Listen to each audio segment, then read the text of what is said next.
بسم اللہ الرحمن الرحیم۔ السلام علیکم ورحمۃ اللہ وبرکاتہ۔ میں محمد اسامہ سرسری۔ واو کی 4 قسمیں ہیں: واو معروف، واو مجہول، واو لین اور واو معدولہ۔ واو معروف یہ ہے کہ واو ساکن ہو اور اس سے پہلے والے حرف پر پیش ہو اور اس پیش کو بالکل واضح کر کے پڑھا جائے، جیسے دودھ۔ اب یہ دودھ میں جو واو ہے اس ساکن ہے اور اس سے پہلے جو دال ہے اس پر پیش ہے، اور اسے دو پڑھتے ہیں، دو نہیں پڑھتے، تو اس کو کہتے ہیں خوب واضح کر کے پڑھنا۔ اور اس کی کئی ساری مثالیں بنیں گی۔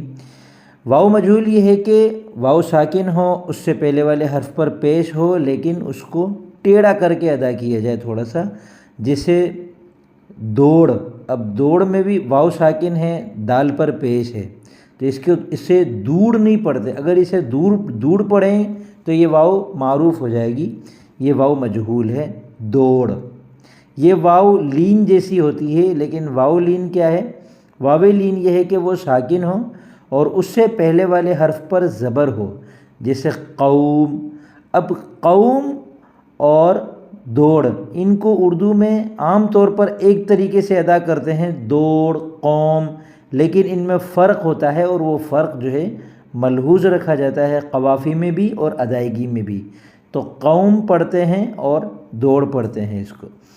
چوتھی قسم ہے واو معدولہ۔ یہ وہ واو ہے، فارسی کے کچھ الفاظ میں پائی جاتی ہے، اس سے پہلے خا ہوتا ہے عام طور پر، اور یہ واو لکھنے میں آتی ہے، پڑھنے میں بالکل بھی نہیں آتی، جیسے خواب۔ اسے خواب پڑھنا غلط ہے، خواب، یہ خواب، یہ خواب پڑھتے ہیں، بالکل خواب دیکھا، میں نے ایک خواب دیکھا۔